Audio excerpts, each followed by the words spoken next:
presentation and the slides. There are some things I'm going to show which won't be available on the slides afterwards because they're confidential. So you might want to grab one of these things and start taking photos in a second for those. So let me start on the investment side. Those are some of the statistics I got from an angel network. They said, and when I'm using the term here, private equity, I don't mean in terms of my firm, which is a private equity firm investing in later stage companies. We're talking about private equity as in equity capital from investors. And it's 2% success rate in raising funds. That could be from angels, could be venture capital, could be other sources of funding. Only 2% are successful. Now, why is that? And how do we make sure if you're looking to raise money, you're not in the 98%, apologies for that, you're not in the 98% who keep failing. Let me just close all my outlooks. Now, you won't be able to see that on screen properly. Don't worry, I'm not going to read through it either. That's why we're going to make the slides available to you. But one of the things that we're covering here is, well, what are the reasons for failure? And I'll go into these in more detail during the course of this, but I wanted this to be data driven and very much based upon what we're actually seeing out there, everything from top heavy management to laughable valuations. And I'll go into more detail on each of those as we go on, but you're really going to want to have a look at this in more detail afterwards as well. Serial dabblers.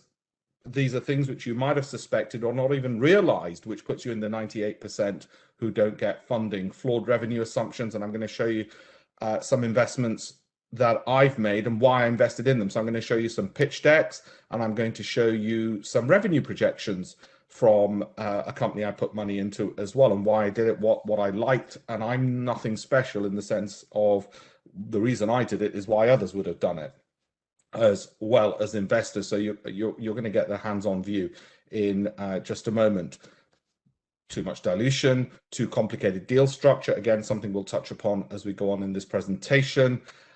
Raising too much money, not raising enough. Again, comes down to financials, but I'll dig deep into that, and momentum. So how do you ensure you are not in the 98% who are going to fail? Like I said, don't try and read that now on screen. This will be made available to you. This is more like one of those lectures where your lecturer says, this is an overview for the textbook you're going to look at a little bit later. Let that sink in. That's my role as a deal maker in essence. Bottom right-hand corner, that's the God's honest truth. You don't need to know more. Liv's done a brilliant introduction to what deal makers do, but that's pretty much a good summary. I run a private equity firm. We invest, and that's less relevant today to my talk today. We've invested in healthcare and clean tech principally, and exited those investments. And we have several different types of funds. So I have to look at that as a professional investor.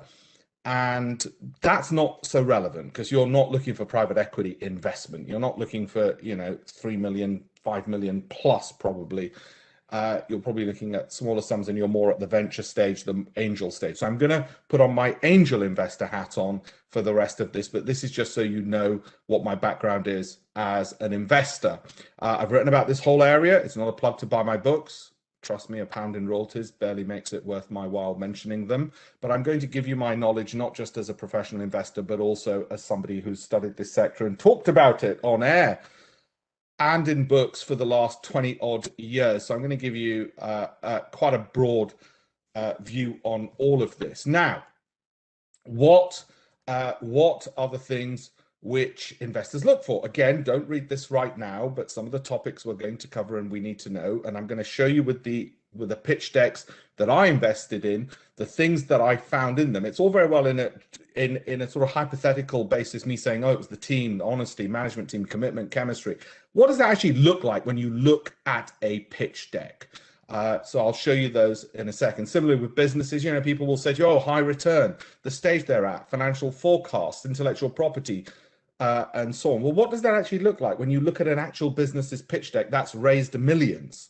Okay, because I always find it easier to look at a good example and copy them than think of theory and try and work out the answer yourself, okay? So whilst that's the theory, I'll just share the presentation with you.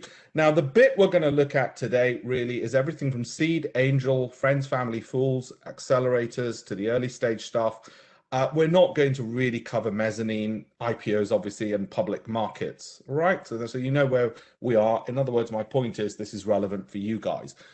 It's good news. This is an old slide. You can probably work out it's an old slide because it mentions Greensill, but it's an old slide, 2019, and that's continued into 2020 despite COVID in terms of the amount of venture capital coming in.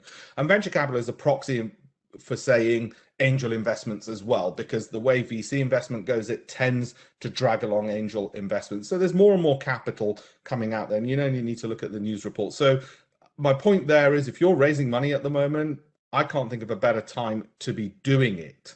I can't think of a better time to be doing it. So what are the problems and the 98% issue and the problems we're going to solve here? Well, one major problem is Alpesh. Do you know anybody at XYZ firm? Of course, warm introductions are important, but those kind of generic, pointless questions don't open up doors. So how do we open up some of those doors, and what is it we're trying to do? And this is not how it's done. And sadly, too many queries I get will be people saying, do you know anybody at XYZ? Which actually tells me more than the fact that they don't know who they should be approaching. They don't know how they should be approaching them, but it probably suggests their pitch decks aren't right, none of their documentation's right, and they don't have a systematic approach. So let's be more process driven, and I'll show you actual spreadsheets I think you should be using for being process driven and professional in your fundraising. I need you to be professional. What you're competing against, and Liv said it perfectly when she said it's about making money. This is what I do in my day job. In my day job, I'm looking at the cash flow companies are generating on the capital they're raising. This is what I'm looking at as an investor. And I'm looking to try and make 30 to 40% per annum.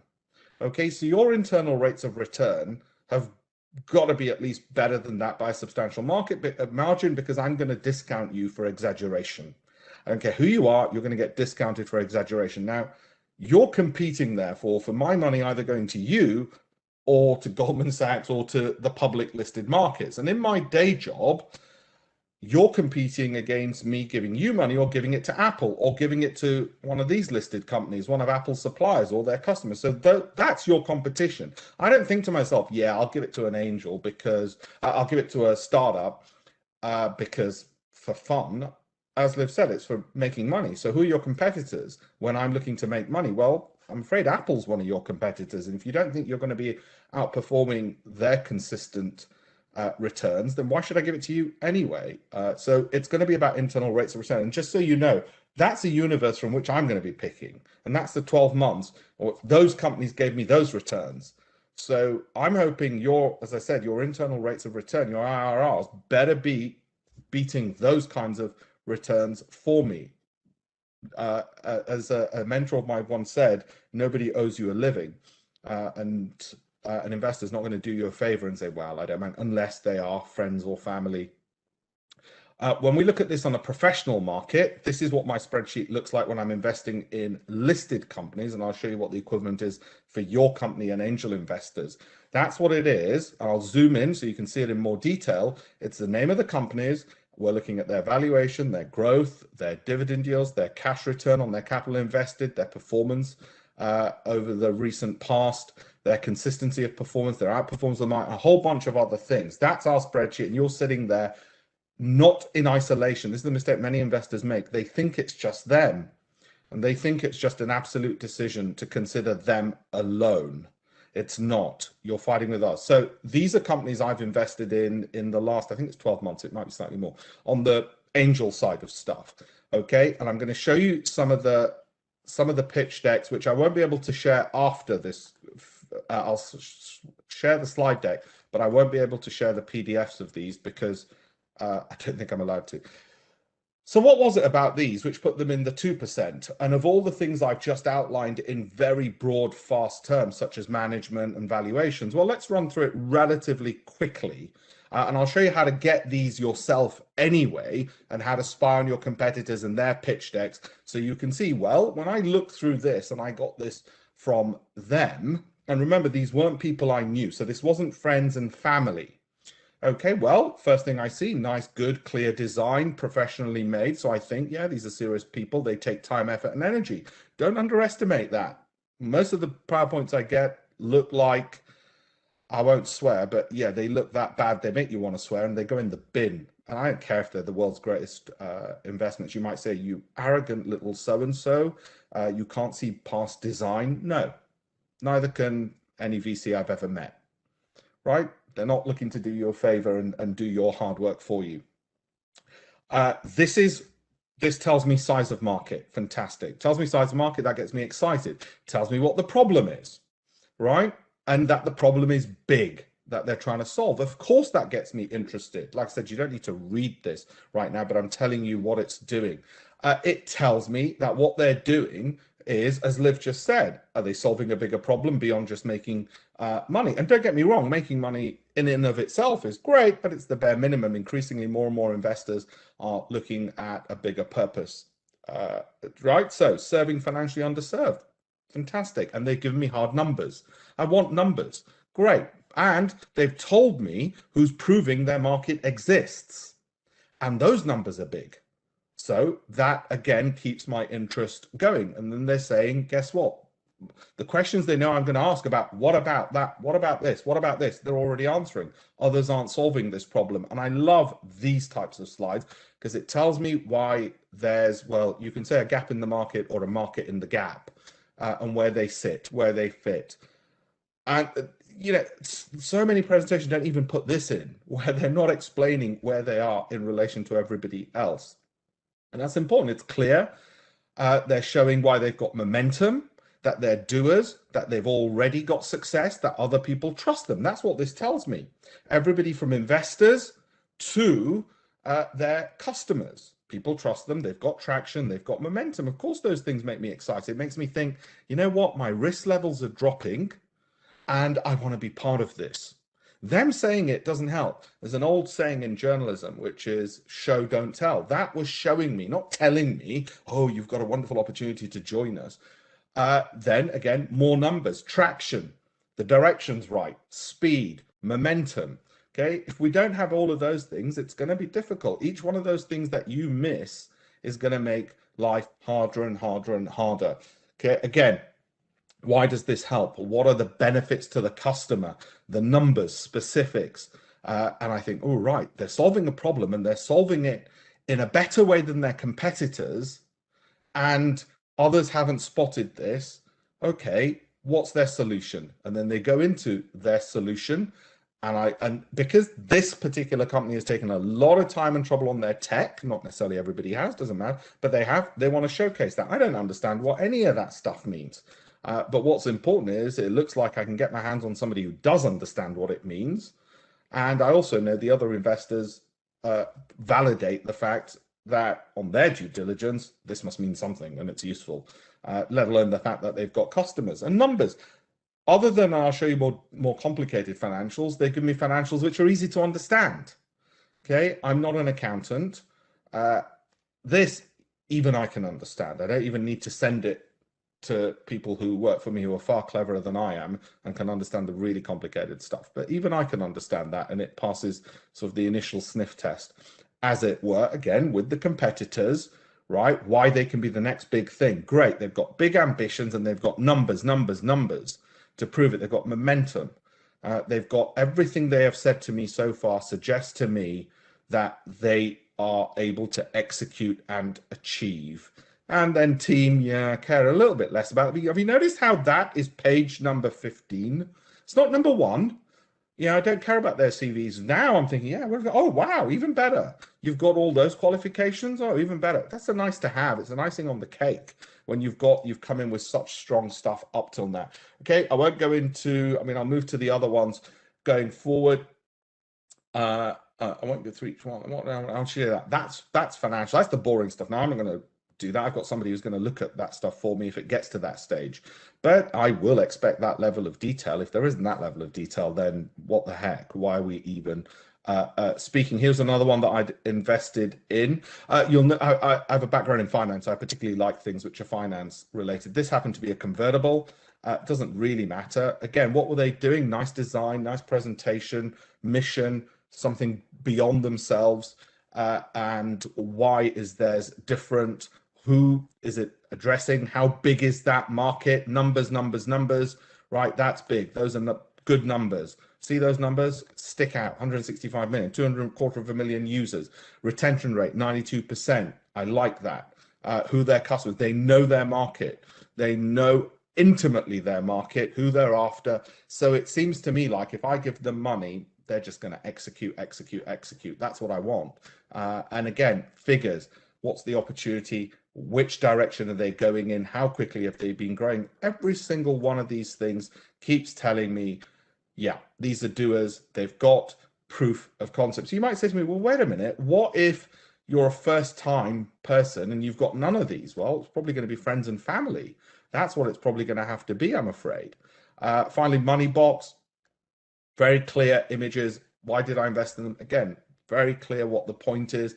Big problem they're trying to solve. Clarity of numbers, clarity of market size. What problem are they trying to solve? Is it a big problem? Why should they be able to do it? Why isn't anybody else doing it? What traction have they already achieved? What proof have they got that I should trust them, whether it's awards, whether it's reviews, whether it's from their existing investors? All of these things mitigate my risk, right? And guess what? That graph's pointing in the right direction as well. And you might say, well, that's pretty boring, Alpesh. You're going for companies which, why didn't you go for one which has got zero sales and zero everything, and they've just come out of university? I could, those people at some point, fresh out of university types. But you got to remember, even Facebook, when they got their investors, it was growing at what, 1 million users a month or something?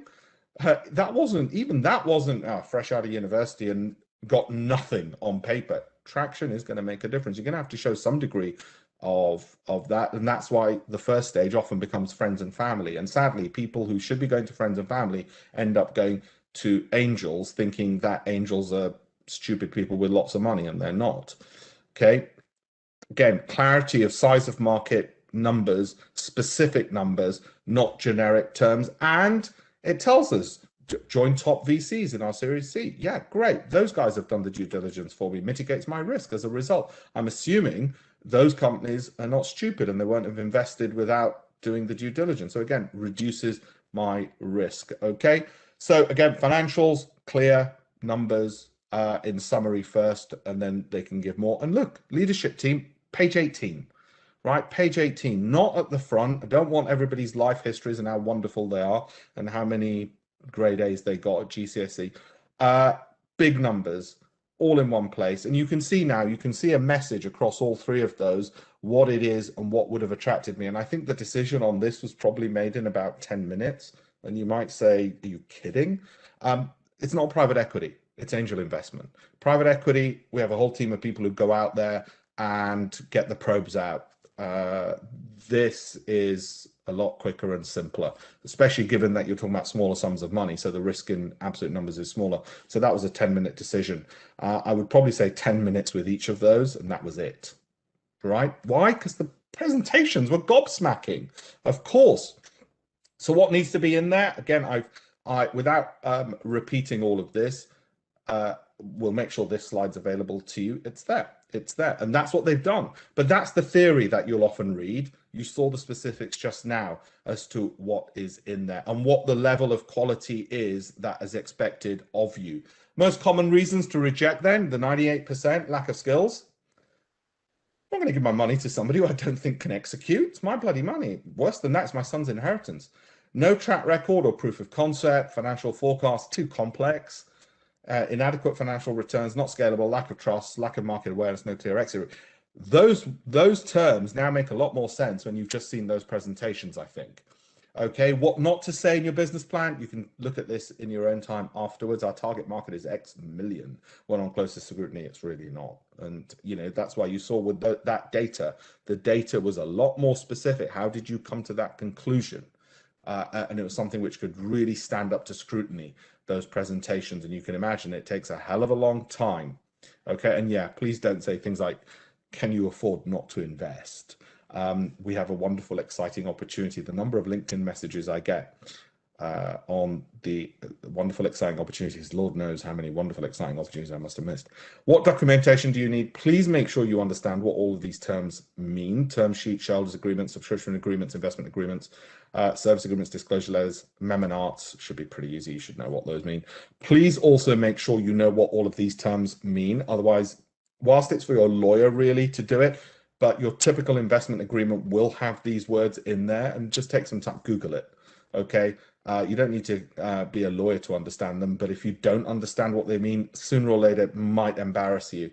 And after it's your company and your shares that you're giving away, so it's important that you're familiar with these. Like I said, it doesn't need to be intimate, but you should at least know tag along, drag along rights and so on. And your lawyer can explain it to you. How much does it cost? It varies. There's some numbers here. We got this from a company which I've used in the past to help GP companies raise money. It's a company called Investors, but there's many others. There's other angel groups and so on. And so these are their numbers, not mine, that they've given in terms of fees and costs. And sadly, I wish 20-somethings coming fresh out of university with no background could raise money at zero cost. Doesn't quite work like that, sadly. However, if you want to get a better idea of what people are doing and how they're raising, have a look at, for instance, the crowdfunding websites, because you will see, not necessarily for yourself to go on, but you will see some of their pictures and presentations on there. And that will give you an idea of what's succeeding, what isn't, what your competitors are doing, and sort of spy, as it were, on your competitors. But more importantly, educate you to raise the bar of quality. This is what your investor research spreadsheet should look like. Organization type, key investors, names, currently investing or not, value add to yours. As Liv said earlier, do they add value? Thesis fit to what you're doing. Have they already made investments in competitors of yours? If they have, they're highly unlikely to put money into yours. Okay. And then the calendar and all of that. Intro requested. Is there a mutual connection? Warm intros, statistics show, are better than cold ones, and so on and so forth. Okay, it's got to be that professional. That does not. Alpesh, do you know anybody who might want to invest in my company? It doesn't work like that. Okay, and then closing process. There you go. Professionalize it. It's serious. When we were raising money for my asset management company, it had to be like this. It's tedious. It's boring. I hate raising money, but that's how it is. 3 biggest mistakes in closing that I've observed. Like I said, do you know anyone at? If you don't know how to present, anything by Kai Kawasaki is brilliant. If you want to look at more things on pitch decks, business plans, how to get warm introductions, I've done different DIT presentations on that, but have a look at my website, tech2great.com, where you'll also see some of the companies that I've helped on GP as a deal maker, but you'll also see pages which show you every UK funding source, every VC, every incubator, every accelerator, and their details, their locations, what they invest in, what they don't, every grant-making body, and examples of good business plans, and so on. If you don't know how to get hold of people and you don't have a warm intro, then I find Lusha is quite good, Lusha, and Cognism, which is trusted by Amazon. It gives you people's email addresses. Don't stalk them, but at least it'll help get access. Can we meet for a coffee? The question to ask, by the way, the old saying, if you want money, ask for advice. If you want advice, ask for money. So follow that. If you want money, ask for advice. That's tech2great.com, which has got all those resources for investors, and to wrap up, all those other sources of VC groups and getting contacts, how to do it, and so on. Connect with me on LinkedIn. It sounds grandiose, I have somebody else who goes through the messages, only because I get a lot of messages, not for people looking for investment, I should say, but I'm trying to help people out of university on a completely separate note, and so they come to LinkedIn, and I try and give them career advice and stuff. So